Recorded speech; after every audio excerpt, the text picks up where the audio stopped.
ಎಲ್ಲರಿಗೂ ನಮಸ್ಕಾರ. Welcome to Sandhya Shetty's kitchen. ಇವತ್ತಿನ ವಿಡಿಯೋದಲ್ಲಿ ಕ್ರೀಮನ್ನು ಬಳಸದೇನೆ ಮನೆಯಲ್ಲಿ ಸಿಗುವಂಥ ಇಂಗ್ರೀಡಿಯೆಂಟನ್ನು ಯೂಸ್ ಮಾಡಿಬಿಟ್ಟು ಬಟರ್ ಚಿಕನ್ ಹೇಗೆ ಮಾಡೋದು ಅಂತ ನೋಡೋಣ. ನಾನಿಲ್ಲಿ ಅರ್ಧ kg ಆಗುವಷ್ಟು ಬೋನ್ಲೆಸ್ ಚಿಕನನ್ನು ತಗೊಂಡಿದ್ದೀನಿ. ಮೊದಲಿಗೆ ಇದನ್ನು ಮ್ಯಾರಿನೇಟ್ ಮಾಡೋದಕ್ಕೆ 1 ಚಮಚ ಆಗುವಷ್ಟು ಶುಂಠಿ ಬೆಳ್ಳುಳ್ಳಿ ಪೇಸ್ಟನ್ನು ಸೇರಿಸ್ಕೊಳ್ಬೇಕು. ಹಾಗೆಯೇ ಒಂದು 3-4 ಚಿಟಿಕೆ ಆಗುವಷ್ಟು ಅರಿಶಿಣ ಪುಡಿ, 1 ಚಮಚ ಆಗುವಷ್ಟು ಅಚ್ಚ ಖಾರದ ಪುಡಿ, 2 ಚಮಚ ಆಗುವಷ್ಟು ಮೊಸರು, ಹಾಗೆಯೇ ರುಚಿಗೆ ತಕ್ಕಷ್ಟು ಉಪ್ಪನ್ನು ಸೇರಿಸ್ಬಿಟ್ಟು ಚೆನ್ನಾಗಿ ಕಲಿಸ್ಕೊಳ್ಬೇಕು.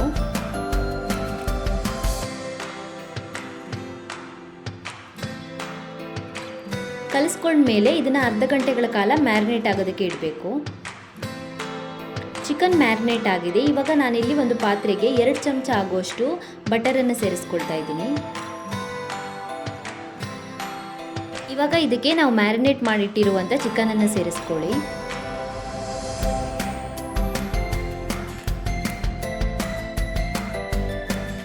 ಚಿಕನ್ ಎಲ್ಲ ಸೇರಿಸಿದ ಮೇಲೆ ಮುಚ್ಚಳನ ಮುಚ್ಚಿಬಿಟ್ಟು ಮೀಡಿಯಂ ಫ್ಲೇಮಲ್ಲಿ 5 ನಿಮಿಷದವರೆಗೂ ಬೇಯಿಸ್ಕೊಳ್ಬೇಕು. ಇದನ್ನು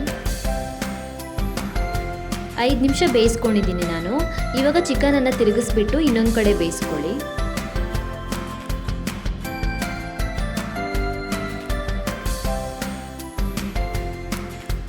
ಎಲ್ಲ ಚಿಕನನ್ನು ತಿರುಗಿಸಿ ಹಾಕ್ಕೊಂಡಿದ್ದೀನಿ. ಇವಾಗ ಮತ್ತೆ ಮುಚ್ಚಳನ ಮುಚ್ಚಿಬಿಟ್ಟು 3 ನಿಮಿಷದವರೆಗೂ ಬೇಯಿಸ್ಕೊಳ್ಬೇಕು.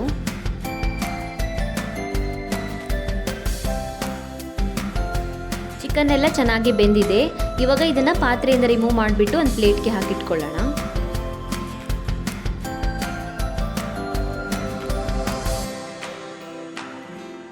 ಇವಾಗ ಬಟರ್ ಚಿಕನ್ಗೆ ಬೇಕಾದಂಥ ಗ್ರೇವಿನ ರೆಡಿ ಮಾಡ್ಕೊಳ್ಬೇಕು.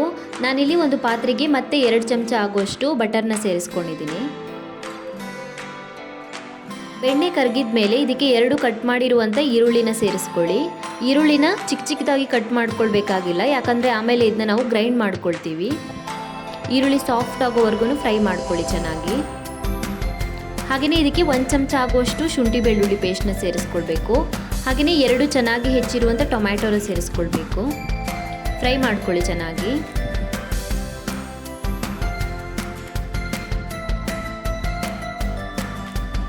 ಇವಾಗ ಇದಕ್ಕೆ ಒಂದು 10ರಿಂದ 15 ಗೋಡಂಬಿನ ಸೇರಿಸ್ಕೊಳ್ಬೇಕು. ಹಾಗೆಯೇ ಇದಕ್ಕೆ ಅರ್ಧ ಚಮಚ ಆಗುವಷ್ಟು ಸಕ್ಕರೆನ ಸೇರಿಸ್ಕೊಳ್ಳಿ. ಬಟರ್ ಚಿಕನ್ ಗ್ರೇವಿ ಸ್ವಲ್ಪ ಸ್ವೀಟ್ ಆಗಿರೋದಕ್ಕೆ ಸಕ್ಕರೆನ ಹಾಕೊಳ್ತೀವಿ. ಹಾಗೆಯೇ 2 ಚಮಚ ಆಗುವಷ್ಟು ಅಚ್ಚ ಖಾರದ ಪುಡಿ,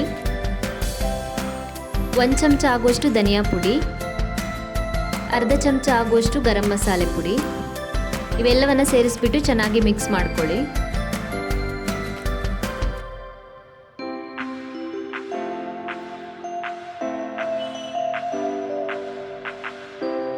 ಇವಾಗ ಇದಕ್ಕೆ ರುಚಿಗೆ ತಕ್ಕಷ್ಟು ಉಪ್ಪು ಹಾಗೆಯೇ 2 ಚಮಚ ಆಗುವಷ್ಟು ಮೊಸರನ್ನು ಸೇರಿಸ್ಕೊಳ್ಬೇಕು.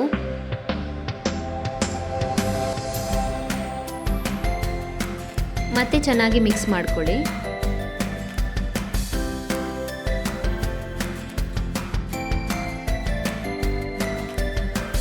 ಇವಾಗ ಮುಚ್ಚಳನ ಮುಚ್ಚಿಬಿಟ್ಟು 5 ನಿಮಿಷದವರೆಗೂ ಚೆನ್ನಾಗಿ ಬೇಯಿಸ್ಕೊಳ್ಬೇಕು ಮೀಡಿಯಂ ಫ್ಲೇಮಲ್ಲಿ.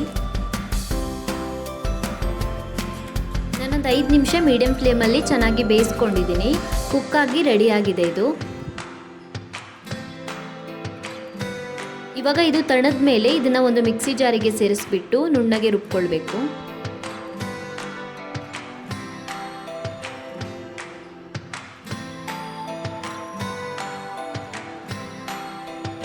ಬಟರ್ ಚಿಕನ್ ಮಸಾಲೆ ಇವಾಗ ಗ್ರೈಂಡ್ ಆಗಿಬಿಟ್ಟು ರೆಡಿಯಾಗಿದೆ. ಇವಾಗ ನಾವು ಇದನ್ನು ಸೋಸ್ಕೊಳ್ತೀವಿ. ಇದರಲ್ಲಿ ಗ್ರೈಂಡ್ ಆಗದೇ ಇರುವಂಥದ್ದು ಟೊಮ್ಯಾಟೊ ಸೀಡ್ಸ್ ಏನಾದರೂ ಇದ್ದರೆ ಅದನ್ನು ಸೋಸ್ಬಿಟ್ಟು ಸಪ್ರೇಟ್ ಮಾಡ್ಕೊಳ್ತೀವಿ.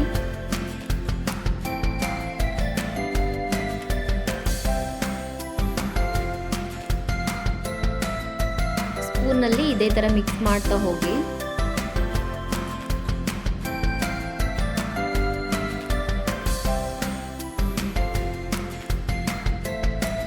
ಓನ್ಲಿ ಫೈನ್ಲಿ ಗ್ರೈಂಡ್ ಆಗಿರುವಂಥ ಪೋರ್ಷನ್ ಮಾತ್ರ ಕೆಳಗಡೆ ಹೋಗುತ್ತೆ ಫಿಲ್ಟರ್ ಆಗಿಬಿಟ್ಟು.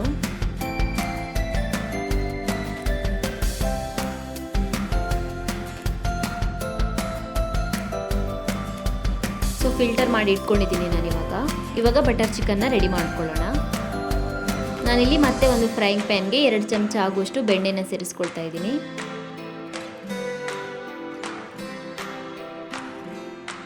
ಇವಾಗ ಇದಕ್ಕೆ ಮಸಾಲೆನ ಸೇರಿಸ್ಕೊಳ್ಳಿ. ಪಾತ್ರೆಗೆ ಸ್ವಲ್ಪ ನೀರನ್ನು ಸೇರಿಸ್ಬಿಟ್ಟು ಅದನ್ನ ಆ್ಯಡ್ ಮಾಡ್ಕೊಳ್ತಾ ಇದ್ದೀನಿ. ಮಿಕ್ಸ್ ಮಾಡ್ಕೊಳ್ಳಿ ಚೆನ್ನಾಗಿ.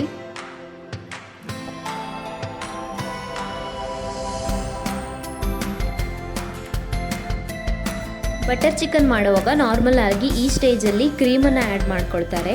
ನಾನಿಲ್ಲಿ ಕ್ರೀಮ್ ಬದಲಿಗೆ ತೆಂಗಿನಕಾಯಿ ಹಾಲನ್ನು ಸೇರಿಸ್ಕೊಳ್ತಾ ಇದ್ದೀನಿ. ತೆಂಗಿನಕಾಯಿ ತುರಿನ ಸ್ವಲ್ಪನೂ ನೀರು ಹಾಕದೇ ಗ್ರೈಂಡ್ ಮಾಡಿಬಿಟ್ಟು ಅದರಿಂದ ತಿಕ್ಕಾಗಿರುವಂಥ ತೆಂಗಿನಕಾಯಿ ಹಾಲನ್ನು ತೆಗೆದುಬಿಟ್ಟು ಇಲ್ಲಿ ಸೇರಿಸ್ಕೊಳ್ತಾ ಇದ್ದೀನಿ. ತೆಂಗಿನಕಾಯಿ ಹಾಲು ಹಾಕೋದ್ರಿಂದ ನಿಮಗೆ ಟೇಸ್ಟ್ ಸ್ವಲ್ಪನೂ ಚೇಂಜ್ ಆಗಲ್ಲ, ತುಂಬಾ ಚೆನ್ನಾಗಿರುತ್ತೆ ಟೇಸ್ಟು. ಹಾಗೆಯೇ ಇದನ್ನ ನಾವು ಸುಲಭವಾಗಿ ಮನೆಯಲ್ಲೇ ಪ್ರಿಪೇರ್ ಮಾಡ್ಕೊಳ್ಬೋದು. ಹಾಗೆಯೇ ಇದಕ್ಕೆ ಒಂದು ಅರ್ಧ ಚಮಚ ಆಗೋಷ್ಟು ಕಸೂರಿ ಮೇಥಿನ ಸೇರಿಸ್ಕೊಳ್ಳಿ.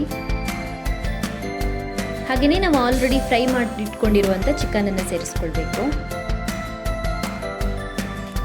ಮಿಕ್ಸ್ ಮಾಡ್ಕೊಳ್ಳಿ ಚೆನ್ನಾಗಿ.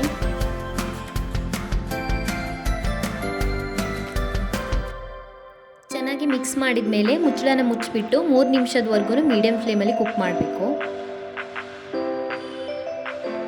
ಬಟರ್ ಚಿಕನ್ ಇವಾಗ ಕುಕ್ಕಾಗಿ ಸರ್ವ್ ಮಾಡೋದಕ್ಕೆ ತಯಾರಾಗಿದೆ. ಸ್ಮೆಲ್ ತುಂಬ ಚೆನ್ನಾಗಿ ಬರ್ತಾ ಇದೆ. ಟೇಸ್ಟ್ ಕೂಡ ತುಂಬಾ ಚೆನ್ನಾಗಿರುತ್ತೆ. ಬೆಸ್ಟ್ ಕಾಂಬಿನೇಷನ್ ಅಂದರೆ ರೋಟಿ, ನಾನ್ ಹಾಗೆಯೇ ಚಪಾತಿ ಜೊತೆಗೂ ಕೂಡ ಕಾಂಬಿನೇಷನ್ ತುಂಬಾ ಚೆನ್ನಾಗಿರುತ್ತೆ. ಟ್ರೈ ಮಾಡಿ ನೋಡಿ ಒಂದ್ಸಲ. Thank you for watching my video. ನಿಮಗೆ ನನ್ನ ವಿಡಿಯೋ ಇಷ್ಟವಾಗಿದ್ದರೆ ಲೈಕ್ ಮಾಡಿ, ಶೇರ್ ಮಾಡಿ, ಹಾಗೆಯೇ ನನ್ನ ಚಾನಲನ್ನು ಸಬ್ಸ್ಕ್ರೈಬ್ ಮಾಡೋದನ್ನು ಮರಿಬೇಡಿ.